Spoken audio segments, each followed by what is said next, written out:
Welcome back to BlockTV. It's time now for HODL with HEDL, a chance to zoom out for a moment and take a wider perspective on some of the heady issues that dominate the crypto markets as a whole. And to guide us on this journey of discovery, we're joined as usual by early Bitcoiner and thought leader Dan Held, Director of Business Development at Kraken. Dan, thanks for joining us. Thanks for having me. Okay, so now I understand you just got back from the Bitcoin IS conference in LA, an particularly interesting conference as it was run by NFL player Russell Okung. What can you tell us particularly about this conference? Yeah, so this was a kind of a fun conference where, I've been in the space for 7 years, and it's hard for Bitcoin to make the leap from, this kind of nerdier or cypherpunk libertarian niche group to a bigger audience.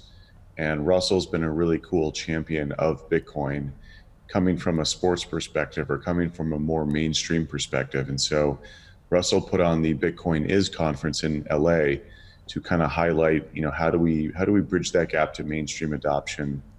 The conference covered some of the basics in terms of what is Bitcoin, why is it valuable. There was kind of a good mixture of newbies and classic Bitcoiners like Saifedean and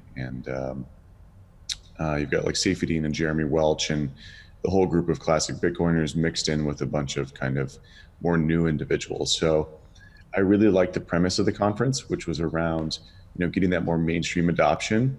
And I think we forget, most people don't really think about economics very much.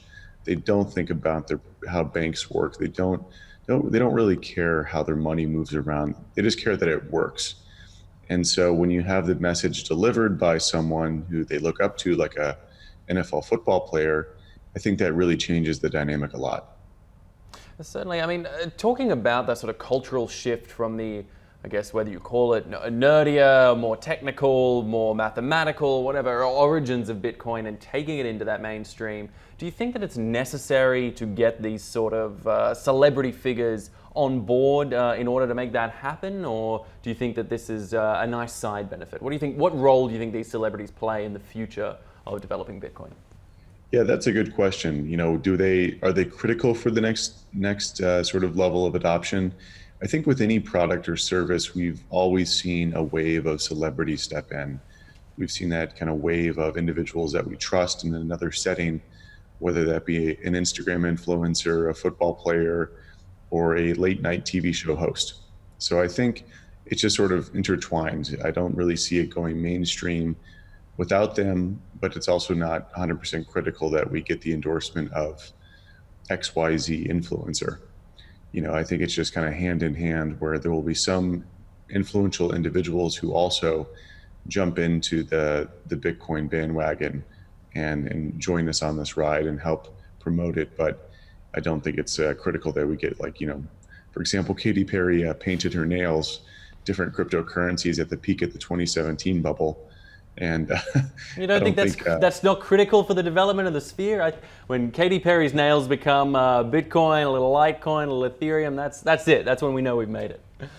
It was pretty fun to see her do that.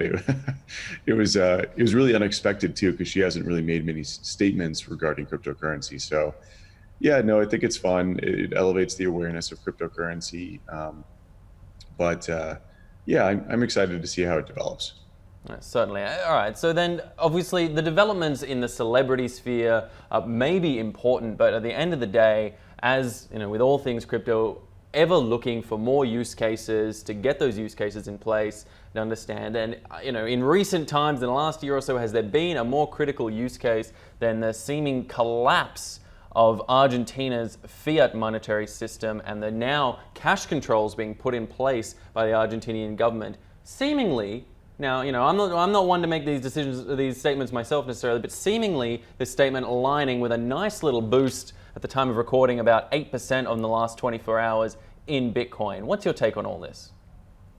Yeah, so Argentina is the classic use case example made for Bitcoin. So Argentina has had terrible monetary policy for the last, I think, 30 years. I'm kind of coming up with that number, but I know it's been multi-decade. And due to this poor monetary policy, Argentinians store their value in US dollars. And they do this because their inflation rate can be anything from 10 to 40% a year. So a lot of them store value in apartments and dollars. And so when you go to Argentina, which I did when I worked at a company called ChangeTip in 2015, we went on a financial cultural trip to Argentina. And we went out there to go see how Argentinians worked around these capital controls, and also how, how they interacted with Bitcoin, or how Bitcoin intersected that as well.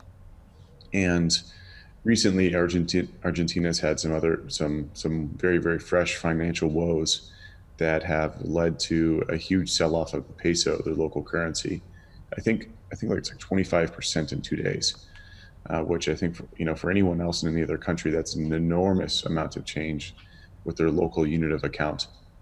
And so they've started to tighten up capital controls to make sure that money flowing in and out of USD is a little bit more locked down, so they can preserve the value of their local currency and stop that capital flight.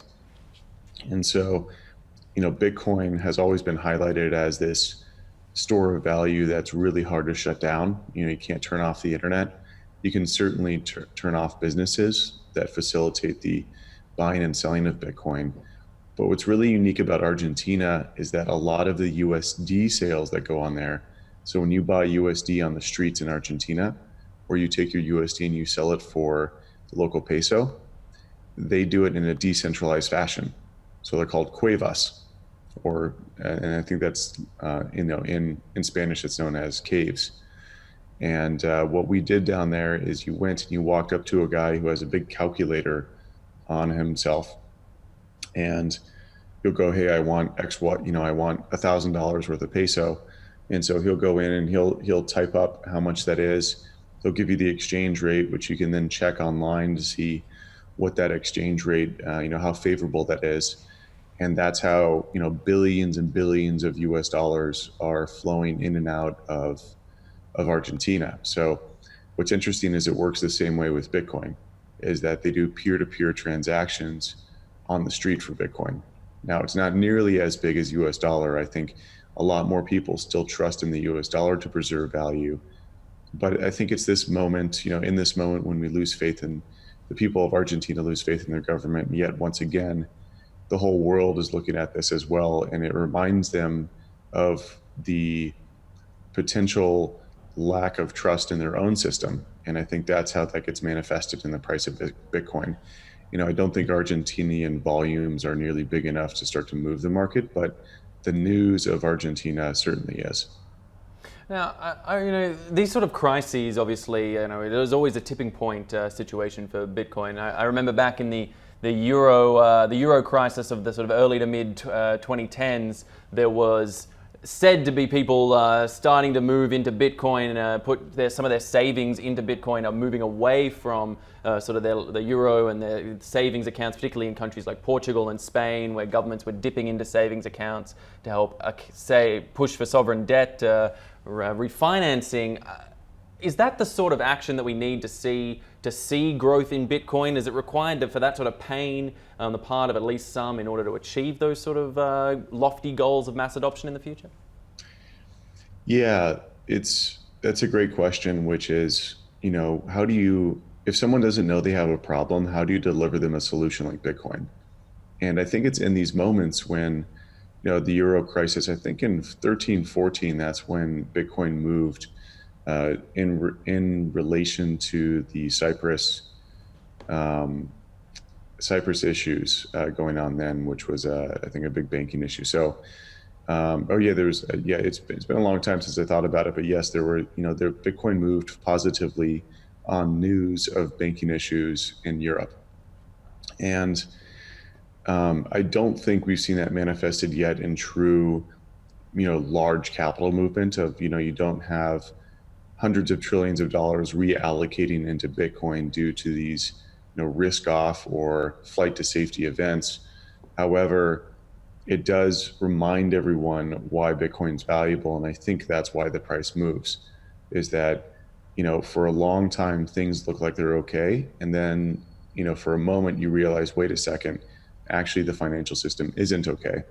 And it's hard for people to understand they need a solution like Bitcoin unless they're reminded of the problem that they currently have. So yes, I think these sort of negative events are necessary. Bitcoin doesn't cause these events. It simply was the antidote to them. That's why Satoshi planted Bitcoin in the middle of the financial crisis. He knew he couldn't solve that crisis, but he knew he might be able to solve future ones, or at least give people the optionality of voting themselves out of the current system. Now, as well, I mean, as part of this Argentina crisis, we've seen there is now become a premium standing of over $1,000 on the international rate of buying Bitcoin in Argentina, to accessing from that fiat onboarding to Bitcoin in Argentina. We saw a similar thing occur at an even larger scale in Zimbabwe a couple of months ago, when the same situation happened, when currency controls were put in place there. Do you think that sort of localizing of markets is problematic for a currency that's, Bitcoin sets itself up as internationalizable, an open market across the world, and yet you still have these bottlenecks that allow for these premiums to come into play and for localized markets to be impacting? Is that just part of a natural economic development to you, or do you think that bottlenecking is a problem, and is there some way to get past it?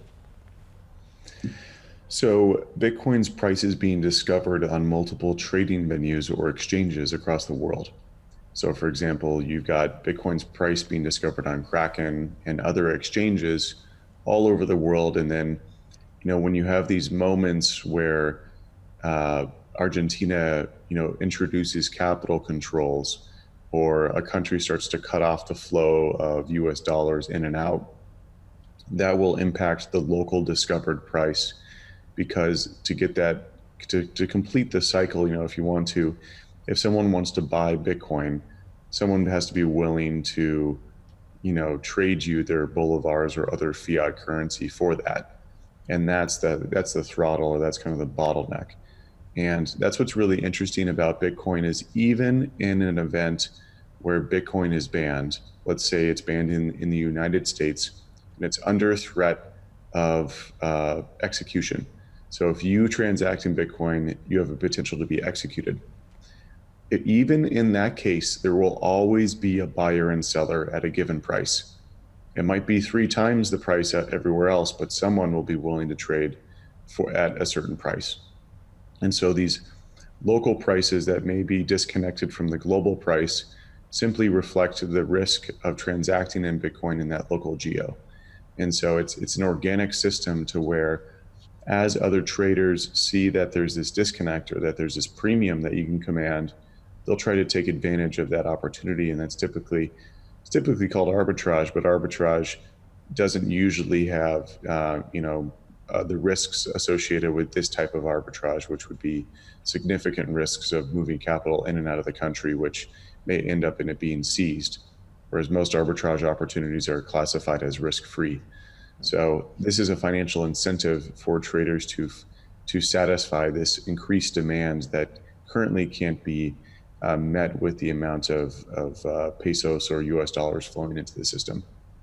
And a good segue there is, speaking of US dollars flowing into the system, another element of the sort of global macroeconomic picture that needs to be dealt with now is the internal struggles going on in the United States, most visibly and notably by Donald Trump, the US president, and his Federal Reserve Chairman, Jerome Powell. A battle playing out on Twitter in an aggressive, assertive, and I must say, very direct manner, in a way not usually done by presidents. What's your take on this, Dan? And how do you think this sort of affects the reputational legitimacy of institutions such as the Federal Reserve? Yeah, I mean, this is pretty wild to see Trump tweet at the Federal Reserve almost incessantly. He's tweeting on a daily basis, at the Fed. Giving them a hard time for not doing more quantitative easing, and just really kind of being critical in general of their actions, which I don't think the market in general was that dissatisfied with the Fed. It was more of Trump. I think it's honestly hilarious to see this supposedly apolitical entity just being berated by the commander-in-chief of the United States. It highlights how it was never apolitical. It was always political. and it was always tied up in the politics of this country and ultimately controlled or partially controlled by the existing people in power. And we're starting to see that manifested so explicitly that we see it publicly on Twitter. So I think it's just kind of the final iteration of this relationship that was always kind of tainted to begin with, and now is just being explicitly shown worldwide. I couldn't imagine a better setup for Bitcoin. After being in for 7 years, the idea that the president of the United States would attack the Federal Reserve publicly, especially during a time when we've got all sorts of international trade issues, we have ourselves coming up on a typical market cycle. In other words, that means we're probably due for a recession. It's magnificent. I couldn't pick a better way to show off how messed up the existing system is. Well, Dan, don't be too giddy with glee. I can see it spilling out of you, and understandably so. But I suppose I wonder, you say final iteration there, and you used a lot of language there that suggests, we're reaching a threshold point, we're reaching some sort of tipping point, as it were. Do you believe that we are reaching that tipping point? And if so, what does that really mean in terms of crossing a boundary? What does that look like to you in reality? Yeah, so the only constant in life is change. We shouldn't be afraid of change. As humans, we've gone through all sorts of different change, and we've gone through much more stressful periods than one that we're about to go through. But what this means is that the existing fiat paradigm with central banks, with politics being intertwined with money, this is about to come to an end. And I'm not saying in a month or a year. This is signaling the end. So this could be another decade. But essentially, this was what Bitcoin was made for, is to reduce the amount of politics woven into money. It's to do the separation. Bitcoin is about the separation of money and state. And this is a great example of why you want to do that. And so I think we're seeing kind of the final almost comical iterations on this old paradigm. We're seeing, you could imagine, like when the car came out, you've got a lot of the horse and buggy guys, kind of bringing out random things that they find at fault with cars, and you see the car manufacturers looking at these horse and buggy companies and just see kind of the inevitable end, and what they're doing is almost comical. And so I think we're seeing the same thing with the fiat monetary system. And so it's not necessarily a negative or positive thing, it's just markets. And markets will try to be as efficient as possible and try to route capital as efficiently as possible. And governments have done a very poor job at that. So I think this is a overall positive thing for humanity, because it enables more freedom. Bitcoin, like many other human rights issues, is about freedom. And it's about the freedom to transact. It's about the freedom to store your value. And so this is, I think, what we're seeing in the fiat monetary system is a great example of why we need Bitcoin, and also signaling to us that, we might see a lot of change coming in the future. Certainly, I think that's what all in the crypto sphere are looking for, some sort of significant change in the future, a big shake-up to the system. Some even suggest revolutionary elements in an economic sense. Be interesting to see how it does play out. But in the meantime, I want to thank you, Dan Held, for helping us to HODL with HEDL again this week and look at that wider issue, the bigger perspective. Thanks for being with us on BlockTV. And of course, stay with us at blocktv.com for all the latest in news and information. I'm Asher Westrop Evans. Thanks for watching.